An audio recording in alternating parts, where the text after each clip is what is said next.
And we are live. Welcome to the NBA Strategy Show, Monday, November 3rd. Goodbye, October. Hello, November. And we've got a 7-game NBA slate to break down, which is pretty exciting. I know we've got Monday Night Football today, and we'll talk about how we've got multiple shows for that, but it's basketball time, baby. I'm ready to talk about it. I hope you guys are as well. It's going to be a fun one. At least it's my intention. Ready to talk some hoops. Should be a good time. Welcome to the show. Hit the like button if you haven't done it yet. Subscribe to the channel. Hit the notification bell so you know when everything goes live. Follow me on Twitter at Josh Engleman. Two Jameses, CMs here. I know we'll have people leaking in here over the next hour as we break down these 7 games. Coach Chris in the house as well. We've got the Yusuf Nurkic experience going on again today, most likely at least. 40% owned, 4,800. Doesn't seem like we're going to have Walker Kessler. We're showing some pretty significant ownership to Derek White, Karl Anthony Towns, Peyton Pritchard, Tyrese Martin to start the day at 3,600. Asar Thompson, Ryan Rollins, both north of 20 for right now. I'm not going to get too bogged down in some of this stuff. We're going to break down every single game and see where we stand. It already reeks of a Westbrook day. I don't think so. I don't think we got anything to worry about there. Let's see. Currently projected for 16% ownership, positive leverage, 6K. Yeah, I mean, maybe it is. Maybe it is. It's a shame. It's a shame, Ben Willie. You might actually be right. But we got 7 games to talk about. Lakers, Portland, and Miami, and the Clippers. They are at 10 o'clock and 10:30. And those games are not on the main slate. That is the late slate. You see them here. Portland, 3.5-point favorites at home. Clippers, 8.5-point favorites at home. You guys have a good weekend? You guys play some NBA? NFL? How'd that go? I'm curious. Anybody have anything good this weekend? I did not play anything on the NFL for the first week this whole season. Didn't touch a single NFL contest. Played a little NBA Saturday night, didn't matter. Einsteinium NFL was good. Good, man. That's what I like to hear. Jamal Parker, I broke even on everything. That's a great day, man. Congrats. Break-even day is a winning day by a mile. I have $30 to my name. Should I withdraw and fill up my gas tank or risk 2 entries for the $15 100K tonight? I mean, I would check your mail, see if anybody sent you a credit card recently. Do both. DFS dope strategies, not awesome. J Tope took my second on the FanDuel 222 or $2.22 on Saturday. Nice. Won 1,000 on quintuple ups with Allen. Nice. Sims were good. Sell the car. Jake's got it. Jake's got it. Who needs a car? Assuming you have feet.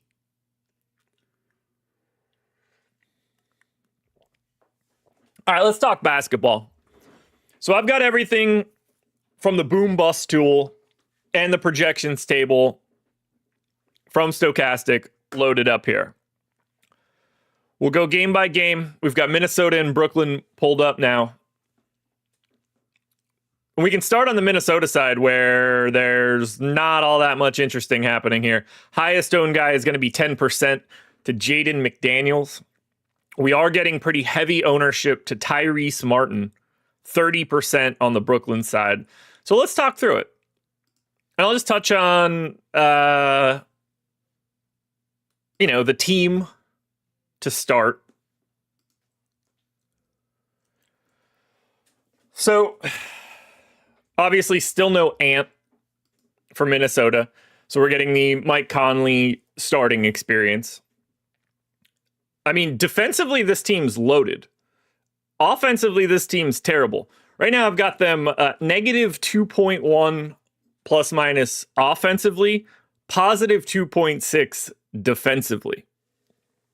So, you've got Naz Reid playing in and around 23 minutes, Terrence Shannon playing 15, Dillingham, Clark playing minimal. You're really paying attention to the starters and nothing else for Minnesota. I don't really think there's too many other directions we want to go here, at least from the Minnesota side.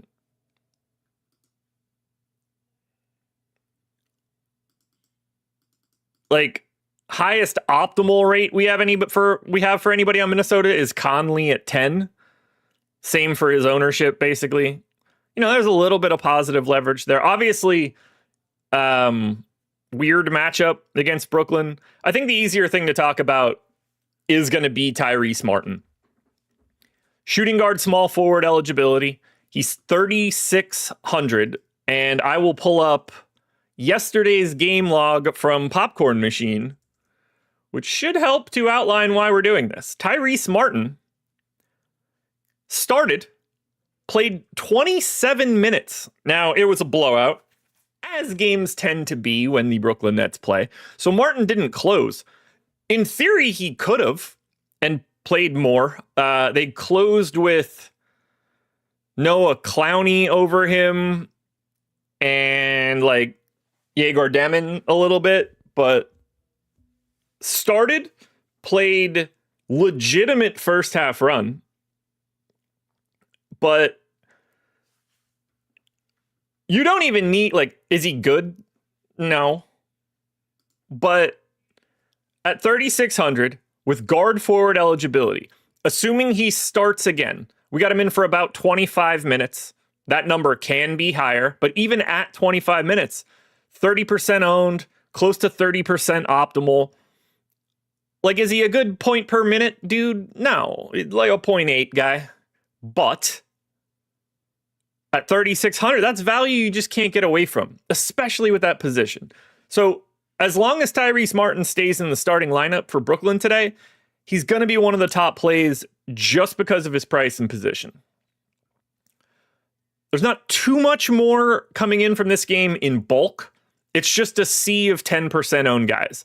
Terrence Mann, Cam Thomas, Mike Conley, MPJ, McDaniels, Randall, they're all 8 to 10% owned. And that's about where they should be. Do I have any real lean here? No. It's not a game that I love to get to.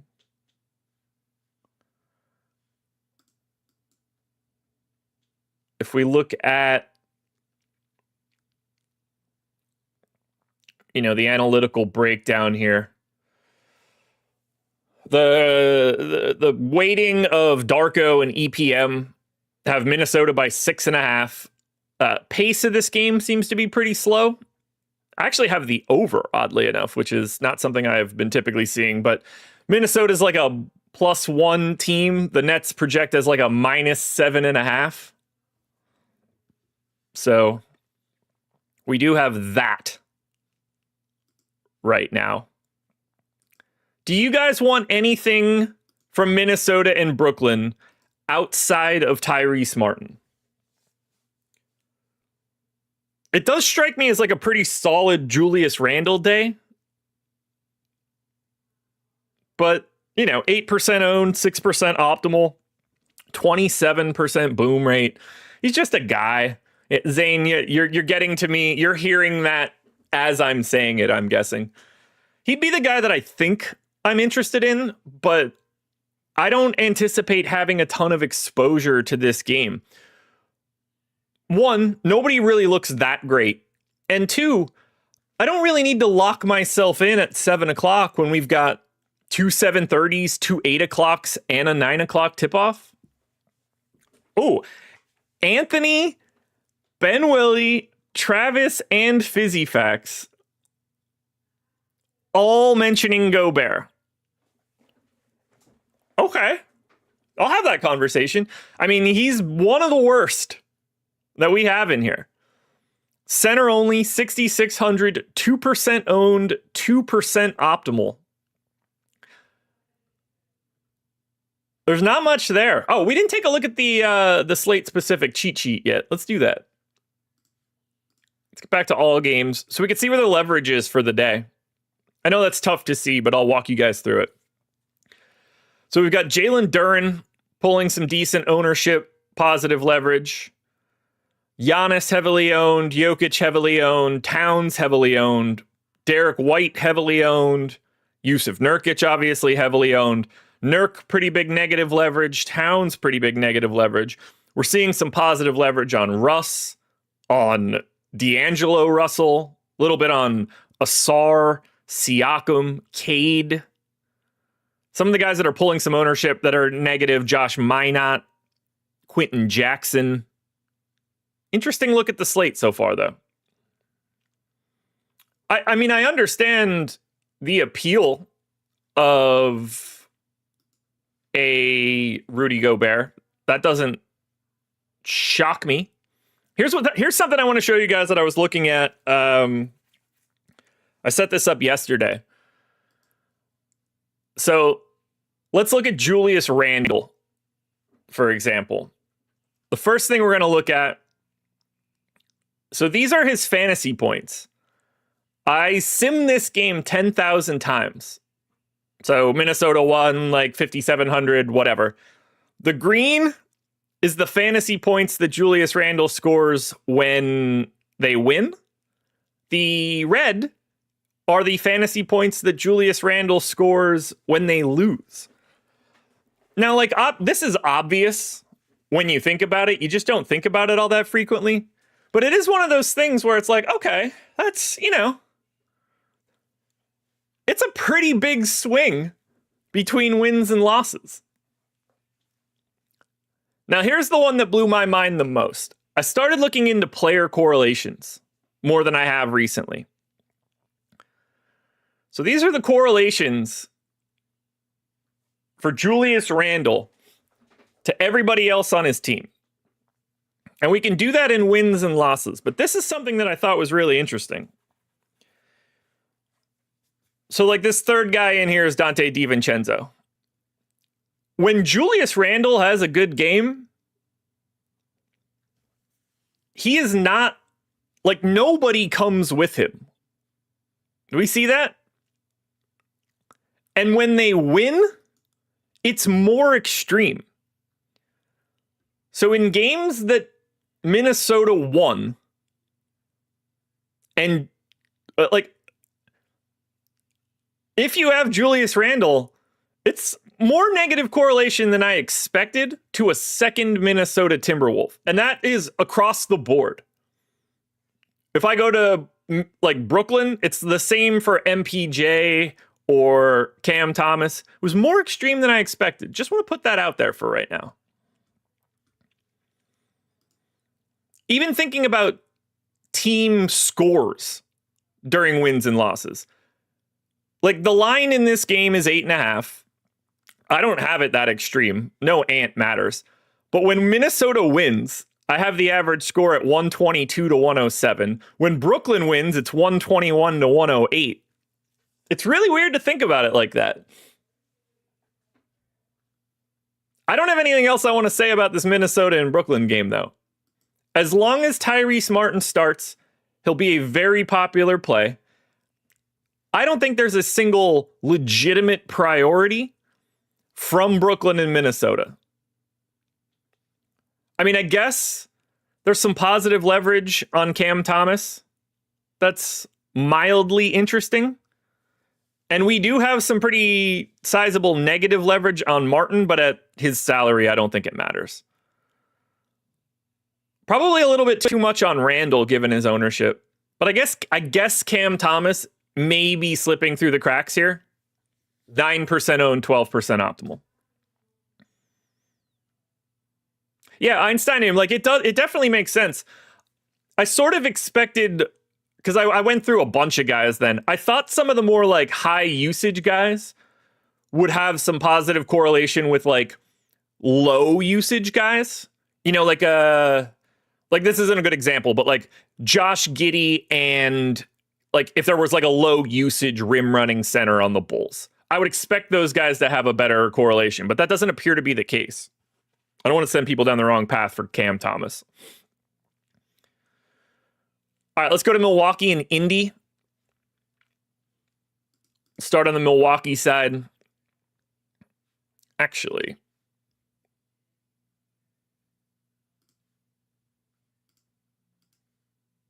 yeah, let's start on the Milwaukee side. So, injury-wise, still no KPJ. Nothing too crazy going on in this Milwaukee rotation. Ryan Rollins is getting some real love right now. This Milwaukee team is better than they seem, but their bench, I mean, they properly stink.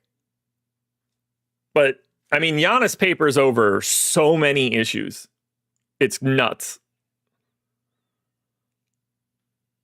It's really nuts. But, like, that's the current Milwaukee status. Bucks are 6.5-point favorites at Indy, 235. Now, we know Indy is desperately wounded. No Nembhard, Mathurin, Toppin, McConnell, Halliburton. Toppin's going to be out. It wouldn't be surprising if Obi Toppin doesn't play another game this season, so be aware of that. He's not coming back anytime soon. Rick Carlisle said to not ask about Obi Toppin until February 1st. So we'll see. So they're missing a ton of dudes. Expectation is that Quentin Jackson remains in the starting lineup with Nesmith, Siakam, Jarris Walker, and Isaiah Jackson. There's a Q tag on Ray J. Dennis for today. Be aware of that. That could create more minutes for like Talon Peter or something today. Don't think it'll have a huge impact on the Pacers, but yeah.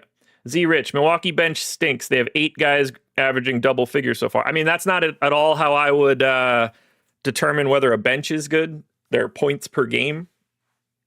But that's definitely one way to do it. So, unsurprisingly, there's some ownership going to this game. You know, Milwaukee is actually getting the bulk of it, but the Pacers are so shorthanded, there are interesting things going on. Ryan Rollins, in particular, looks like the most interesting guy in our data. Point guard only 5,800. Seems like he's taken a stranglehold to this lineup, and I think he's going to keep it once KPJ gets back. Ryan Rollins is just good, or at least good enough for what they need. I mean, he's projected for like a fantasy point per minute, 25% owned, 25% optimal. I don't see anything here that I would want to get away from. Looks like a premier option for today, especially in this matchup. Not a lot stopping him on the other side. It should come as very little surprise that 11-8 power forward Giannis Antetokounmpo is 20% owned. I don't need to tell you guys why playing Giannis is good. I think we could all agree. If you can get him in a lineup, you want to do it.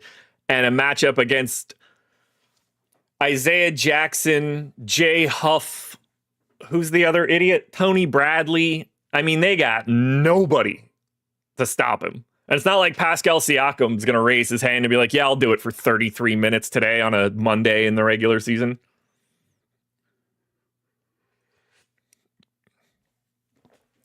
If the shot isn't falling, can he still get there? Einsteinium, got to be honest, I don't know who you're talking about.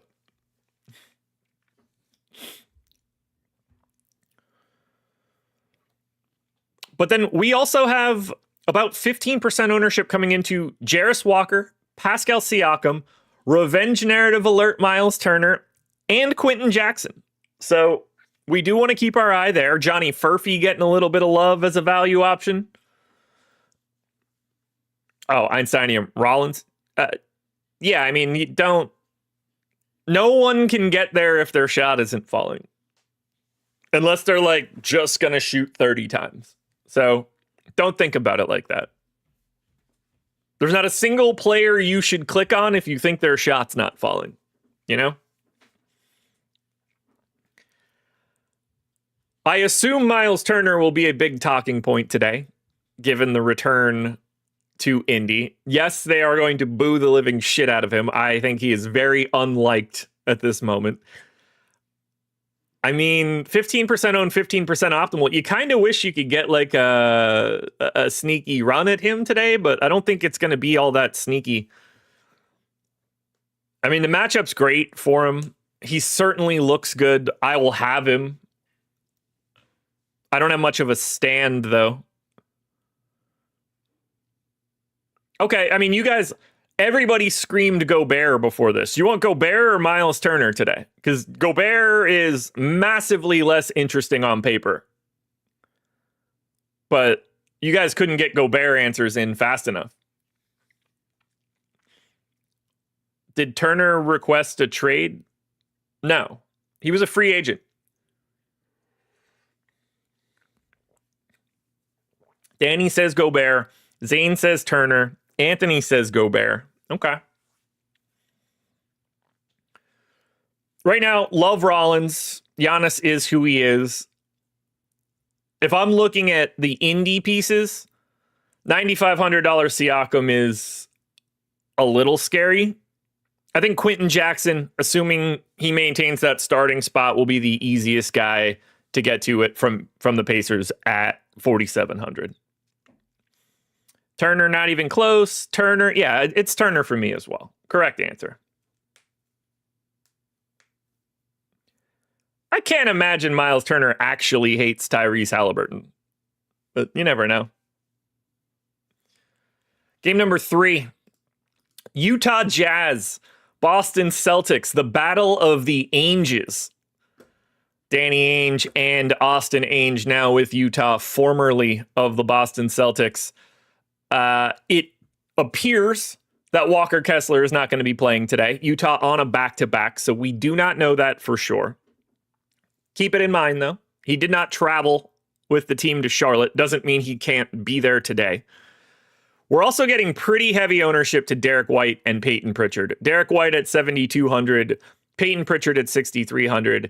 Utah's defense is abysmal. And I think White and Pritchard could thrive here.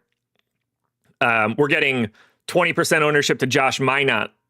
Looks like a lot of negative leverage. 15 to Jaylen Brown. $8,300 small forward Jaylen Brown. Very interesting to me. We saw Taylor Hendricks get the start last time out. We'll see if that happens again. He's 3,400. Decent value. Z-Rich, don't look at DraftKings. That's yesterday's injury status. I'm going to need you to just listen to me and only me moving forward. Because if we're going to do the double-digit points thing and the DraftKings status stuff, I'll learn you. But yes, don't look at injury status on DraftKings or FanDuel. Useless. Go to the NBA injury report, which does not exist yet for Utah because they're on a back-to-back. There is no official injury status for anyone on the Utah Jazz, but we are not expecting Walker Kessler to play. He is not in our projections right now, which is leading us to a $4,800 Yusuf Nurkic, who was the belle of the ball on the slate for yesterday. But if we take a gander at Nurk, yesterday, 22 minutes, 1 of 6 from the field, 9 boards. Not a great start there for Nurk. However, tough to avoid. 40% ownership makes sense. He's a massive point per minute type dude. As long as this all holds true, and Yusuf Nurkic is starting here, he's going to be in a great spot. Not to mention, this is a good matchup for front court players because while I like Neemias Queta, he's not a starter, and I like Luka Garza, he's a step higher than he should be. And then it's like Tillman and small dudes. So I think Nurkic is in a really nice spot today. I love Derek White, Peyton Pritchard, Jaylen Brown. Less excited about Josh Minott. And I find Taylor Hendricks and Keontae George to at least be a little interesting. Markkanen at 8,100 at no ownership. I will probably continue to take shots on Markkanen in GPPs. It has been going well. It has been going very well. One interesting thing I want to point out here, the projection models love Boston. Line is 10.5. The blended EPM Darko rate is 14. And if it's just EPM, it's 14.5. If it's just Darko, it's 5.5. EPM loves the Boston Celtics. I get it. I'm not surprised. I know why all of this is happening. It's because these guys are not in their right spot, but Boston's offense is sneaky good. It's just really everybody's like a notch out of where they're supposed to be. This game could be over by halftime. Would not surprise me at all if Boston smacked them, but you never know. You never know. It's an interesting setup. But from a ownership perspective, like, yes, these guys are getting a lot of ownership. Nurk, White, Pritchard, all north of 30. Brown and Minot are both 15 to 20. I'm cool with that because this is a 7:30 start. Worst case scenario, I move some of that around to some of the later games. But these guys are the reason I don't want all that much from Minnesota or Brooklyn. Now, oddly enough, Boston favored by 10.5. Not the biggest line today because there are 3 more teams to talk about that are 12.5 point favorites today, including the New York Knicks taking on the Washington Wizards.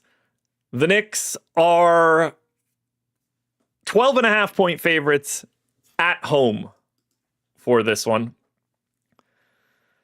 So lots of huge favorites, which means the odds of one of those 4 double-digit teams winning outright, we should expect one of them to do that. Get that one right, and it's probably a great start for you. Okay, we do not have a Knicks injury report right now. They played yesterday.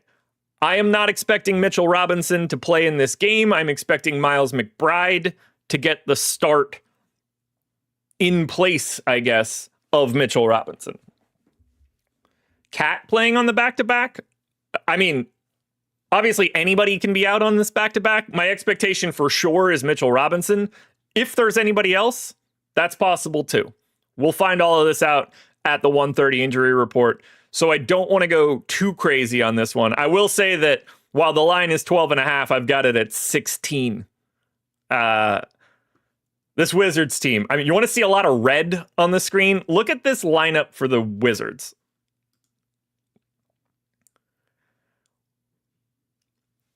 Only 2 players on the Wizards have an above average offensive or defensive plus minus.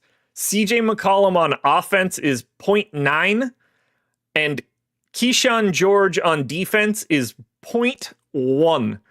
Every other number on here is negative. Now for the Wizards, Chris Middleton is questionable. Cam Whitmore will certainly look interesting if Middleton happens to end up out. It's probably a little bit of a bump for Corey Kispert as well, although not in a way that I think we're going to be playing a ton of him. But like Whitmore would have some sort of GPP ceiling if we end up getting Chris Middleton out. Like I said, Middleton questionable right now, left elbow contusion. So pay attention there. Nothing we could really do with that information right now. From an ownership perspective, Towns massively owned for this one, assuming he's in.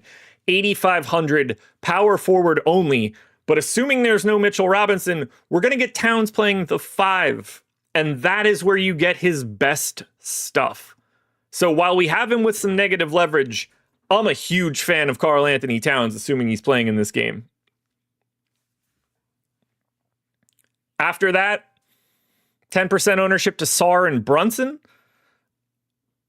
single digits across the board after that. Cam Whitmore already pulling a little bit of value at 3,400 as a small forward, power forward. It's not going to take much for him to pop.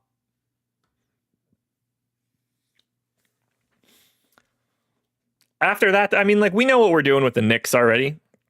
Scattered shots on your Ananobis and your Bridges. $6,700 center SAR is fine. But like we've already talked about Turner, Gobert, there's a never-ending supply of these like 5-6K centers. Really hard to want to like just get, like, I don't mind getting one of them, but you got to have like a specific feel for it. And I guess like in theory, this is a pretty good spot for Alex Sarr.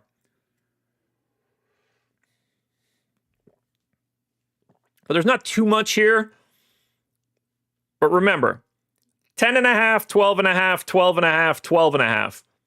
One of those dogs, Utah, Washington, Dallas, or Sacramento, is probably going to win this game outright. And if you get that one right, it matters. What if the Knicks lose to the Wizards today?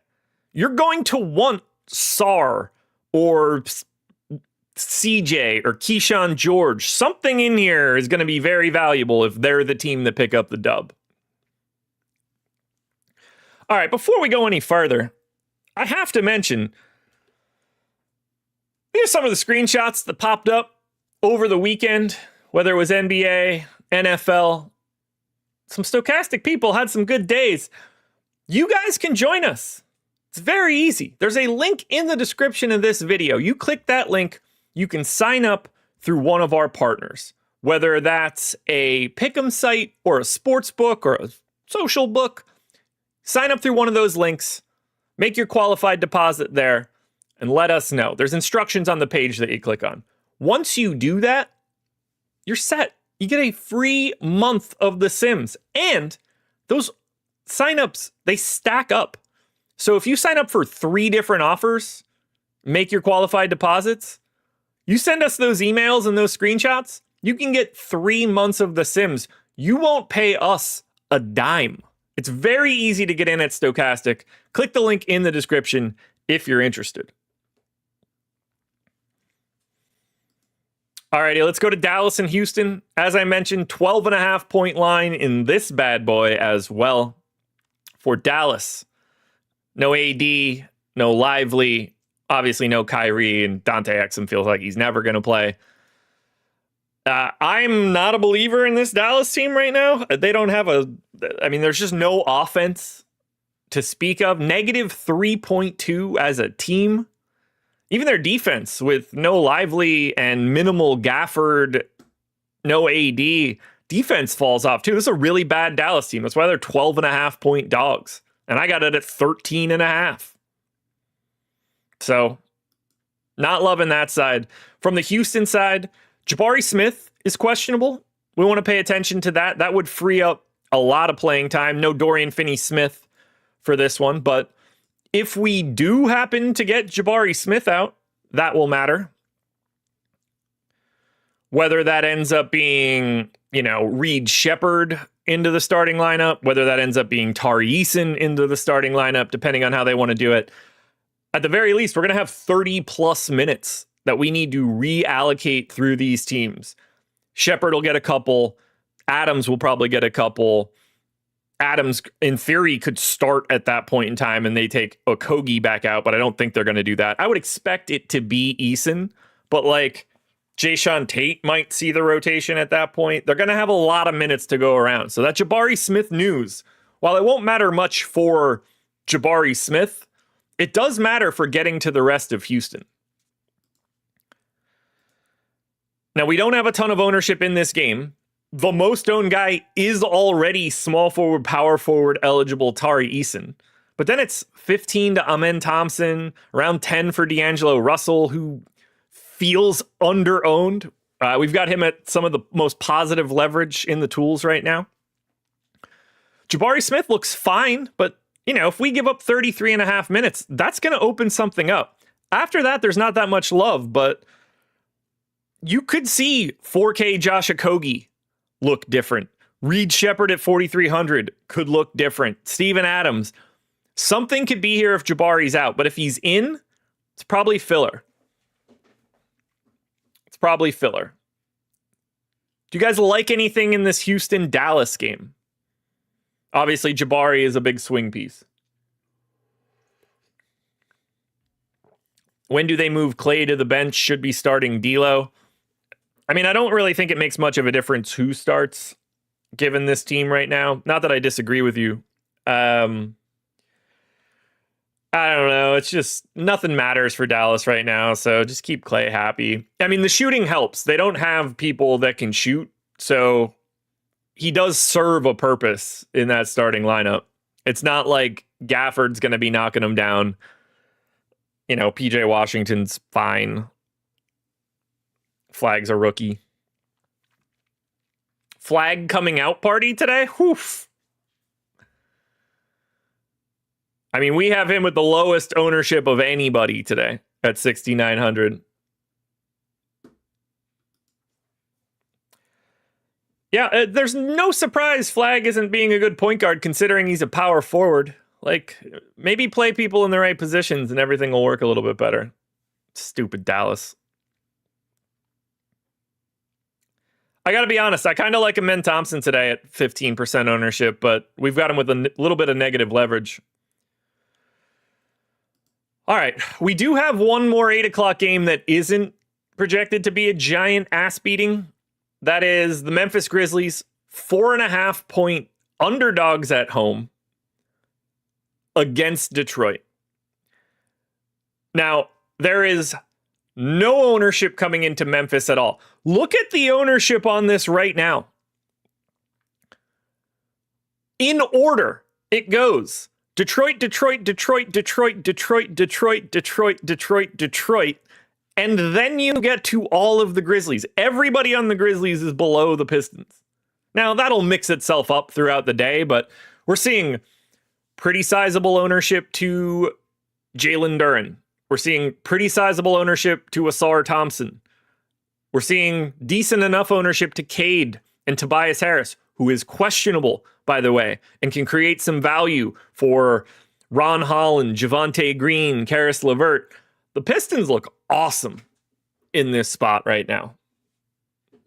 7K Duren, totally fine. Now, we got a lot of centers today, so this is an interesting dynamic, but 6K small forward Asar. Oh, Muhammad, good callback. Detroit. Forgot about that. 10K Cade? Sure. Why not? And I get the appeal for Duren, like the front court for the Grizzlies doesn't exist.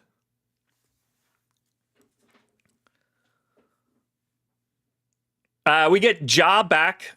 Ja missed the Memphis's previous game, what with being suspended and all. So he's back.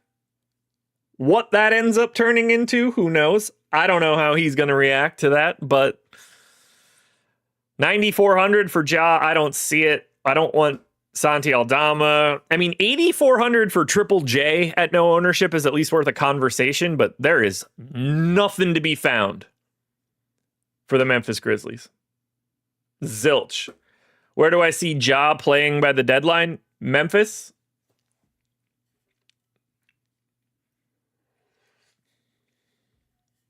He's not getting traded during the year. Just not happening. I mean, what is he? He makes what? 40 something? 39. Yeah. There's nowhere to get him right now. I mean, we could have the conversation quickly. Like, just working our way from top to bottom. Not the Thunder. Look, like, is there a path to going to the Rockets? Sure.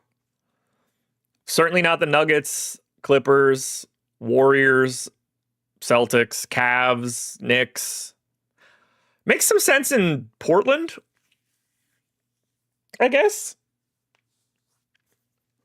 Portland would make a little bit of sense. Minnesota seems impossible. Certainly not Orlando. I mean, useless in the Lakers. Don't see it for the Pistons. Miami, I guess, but they got plenty of dudes that can't defend. I mean, Milwaukee can't. Atlanta won't. He's on the Grizzlies. Bulls could be interesting. They're always ripe to do something. No for the Sixers. No for the Spurs. No for the Raptors. Suns can't do it. Pacers won't do it. Kings would probably do it and run out another guard. Mavs should do it. Won't do it. Hornets, Pels, Jazz, Nets, Wiz. Just not happening. Portland makes no sense with Dame back next year. You need to get Dame out of your mind, man. Dame is an irrelevant basketball player. You do not give a shit about Damian Lillard if you can get Ja Morant right now. Dame's done. A meaningless rostered player moving forward. Serious question, is Ja that much different than Hero? I mean, play style, yeah.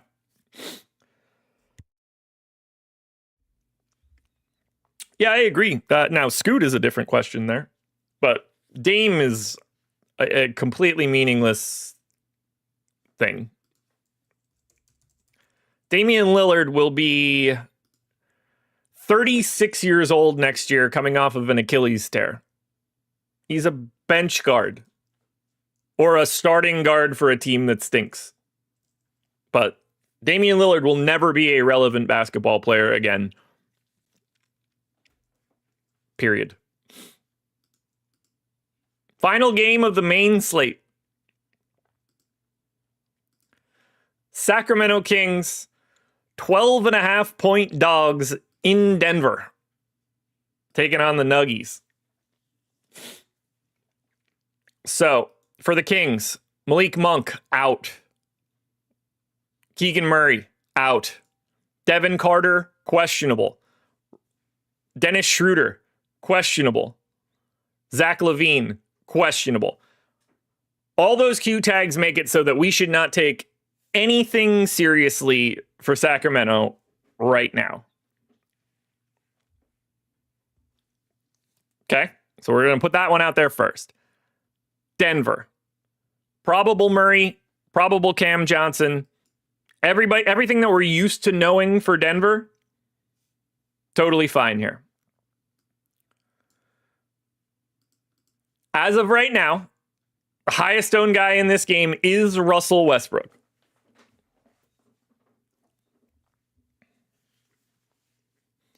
$6K, point guard, shooting guard eligible, playing 30 minutes a night now. I don't know what the Kings are doing. Revenge narrative for Westbrook, I guess. Look, he's properly owned and maybe underowned. Do I want to roster him? Hell no. At point guard, shooting guard, 6K today, is he the best play in this game? Absolutely. Very easy to get to, assuming he maintains the starting spot. And who the hell knows what this looks like if Schroeder or LaVine are out. All of those things just immediately help Russell Westbrook and some of the other Kings, obviously. Jokic is 15% owned, 12% optimal.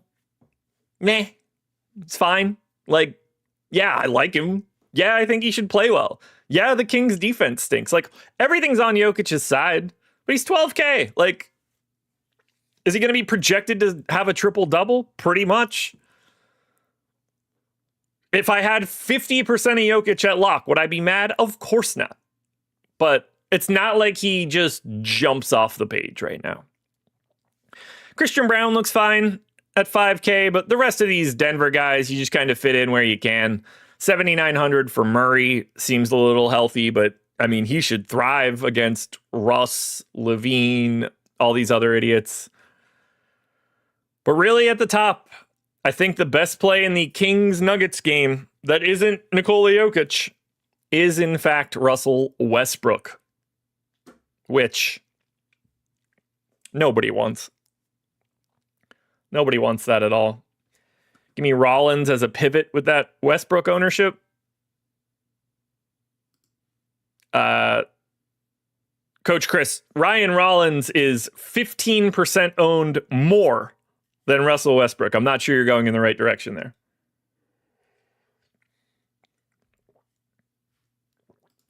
But that is where we stand. Highest owned guys again, Nurk, Derek White, which I think will come down a little, Towns, Pritchard, Tyrese Martin, Jalen Duren. That's what we got going on right now to start the day. There's a lot going on this day. Here are the shows that we will be running for the rest of today. Coming up next, NFL Strategy Show.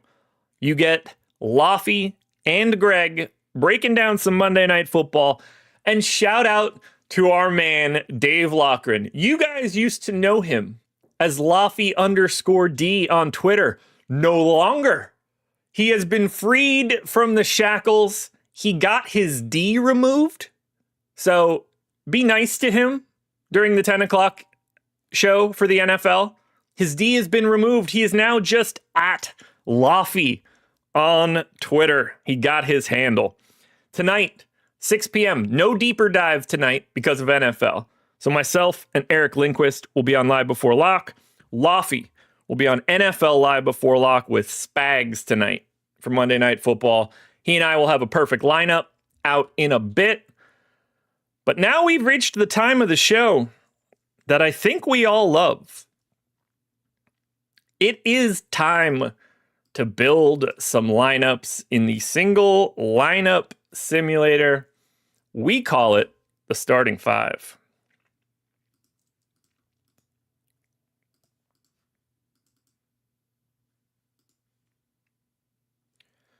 Alrighty. There we go. He's got a bussy. Good work there, Einsteinium. Stephen Leibowitz says he has to be over the top happy. I saw that they were releasing these things the first day you could do it. I was this close to stealing it from him, which I think would have been glorious because he would have tried, found out that he couldn't get it. I know he would have bitched to me about it. And then I would either hold it over his head for ransom or wager it to him or create some sort of fun reveal where I use the account. But alas, he got it. Alrighty. Everybody, it is time. Welcome to the starting five. We need to find the 5 best plays to start a lineup. Let's get our core. We're going to simulate the optimal lineup around it for today, at least as of 9:49 a.m. And then we're going to find some 3v3s that might allow us to find some different angles outside of that optimal. But the first thing we have to do is find the 5 guys that are going in our lineup. Now, some of these are going to be kind of gross. Yesterday, Yusuf Nurkic was the dude from an ownership perspective. They are on a back-to-back. It's the same situation. Yusuf Nurkic is going into the center spot. Tyrese Martin is 30% owned, assuming he starts for the Brooklyn Nets again today. He needs to be in this lineup. Whether it's shooting guard or small forward, we'll figure that out in a second. But we're absolutely getting Tyrese Martin here. Price is too good. Position is too good. I need to get one of these 2 heavily owned Boston guys. It's either Peyton Pritchard, point guard, shooting guard eligible, or Derek White, just point guard eligible. Exact same value, but Derek White is slightly more expensive. We've taken 2 relative value options. I'm going to take a second, and I'm going to stick with Peyton Pritchard over Derek White here, which means we need 2 more spots. One of them has to be a power forward. Now, we have Karl Anthony Towns at 8,500, top value, highest owned guy as well. Or we could take this a slightly different direction. I think the direction that we should take it is Giannis Antetokounmpo. So I'm going to leave out Towns. I'm going to get Giannis against Indy. And then we need either a shooting guard or a small forward. Does not matter technically because we can move Tyrese Martin around. Unfortunately for us, we are going to move Tyrese Martin to the small forward position so that we can get Russell Westbrook into shooting guard. Westbrook, 6K, no Malik Monk, bunch of Q tags on the rest of these Sacramento guys. Even if they don't end up out, he still looks like a good play. So it's Pritchard, Westbrook, Martin, Giannis, Nurkic. That's a hell of a starting five. $17,500 remaining. No randomness right now. We need a guard, forward, and utility option. Who are the three optimal plays around these guys? The answer is Derek White, so we get him anyway. Johnny Furphy at 3,200 and 7K Jalen Duren, projected for 271, ownership 215. We're going to click Run Lineup Simulation, find out how well the first starting five grades out. This is the optimal starting five. And we nailed it right out of the gate. 80% sim ROI, 0.3% chance to win, 41% cash rate. We're off to a fantastic start, but can we make it better? And I think that we can. So I'm going to take out Derek White, Johnny Furphy, Jalen Duren. We're going to put on, very simply, 5% randomness. Just a little bit of a wiggle. Do we get a different 3v3 when we click complete this lineup? White, Furphy, Duren. No. We try again. And we do get it. D'Angelo Russell, Asar Thompson, Tobias Harris spends all of the salary. Now, if we compare it to the first lineup, we gave up 2.5 fantasy points. We gave up 26% ownership. I would be shocked if this lineup isn't better than the first lineup. And I think we should crest 100. Close. I was right, but not totally right. 93% sim ROI, 0.3% chance to win, 37% cash rate. So that's two lineups right away with the same starting five, but a 3v3 either direction. And now we have two very unique lineups. Can we get another one? We clear. We complete. White, Thompson, Day'Ron Sharp leaves $100 on the table. 268.5 projection, very similar. 209 ownership. So this is going to be lower. My expectation is lower than the optimal. Still positive, probably in the 60s, but we took on a bit more ownership here. Oh, little lower than I expected. 49% sim ROI, 37.5% cash rate. We're going to bump it up to 10% randomness. We're going to look at one more 3v3 around our starting five. Again, Pritchard against the Jazz looks great. Westbrook has the potential for even more touches, depending on the Q tags. Tyrese Martin got the start yesterday. If he maintains that, he's too cheap. I don't think I should say anything about Giannis. I think you guys just get it. And then Yusuf Nurkic. Again, assuming Walker Kessler is going to be out for this game, Yusuf Nurkic is going to start at 4,800. You have to like it. We complete this lineup with Ryan Rollins, Gary Trent, so that's a triple Milwaukee lineup, and Jalen Duren once again, 269.6 projection, 201 in ownership. This should probably be around that first one. I'm expecting to be in and around that 80% mark. I think we've had a great day starting off and building. Close enough. 63% sim ROI, 0.2% chance to win, 39.5% cash rate. It leaves me one last chance. Can I build it myself and build around that final five guys in a better way? I do think D'Angelo Russell ends up being one of those guys. And if he is, what's the optimal around him? Minot Duren. 270.6 projection, 200 ownership. We lost a half of a fantasy point and 15% of ownership. This is going to be the best lineup we built. We're closing out the starting five in the best possible way. Like, subscribe, notification bell. 98.4% sim ROI. I thought we were going to hit the 100. We just missed it. 42% cash rate and a 2.9% chance to top 10. This is the single lineup sim, everybody. You dive in, you mix and match, you run the sims, you try to make it a little bit better. Try to give up ownership without giving up much fantasy points. That's the ticket to building lineups, and that's what we've got on the starting five. How'd we do today, folks? I think we built some good ones. In general, since I know some people like to see this, the optimal lineup to start the day at Stokastic.com. Derek White, Peyton Pritchard, Tyrese Martin, Karl Anthony Towns, Miles Turner, D'Angelo Russell, Asar Thompson, and Jalen Duren. 273 projection, 222 ownership. 104 sim ROI. Now, don't overreact to that to start the day. You run an optimal with minimal information in the beginning of the day. Yeah, your projections are going to look pretty damn good. But I'm liking where we're at right now. This is a good start. NFL Strategy Show is coming up next. They're breaking down Monday Night Football. You don't want to miss it. This show will be up on the podcast feed later, and I got a boatload of tweets to put out breaking down this slate. One for every game. We're going to look at some props. We're getting there, folks.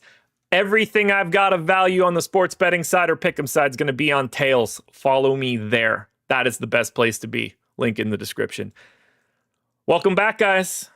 We're starting off another week. You know where we'll be all week, and maybe, just maybe, we'll start being here a little bit more. Love you guys. Talk to you later. Win some money tonight.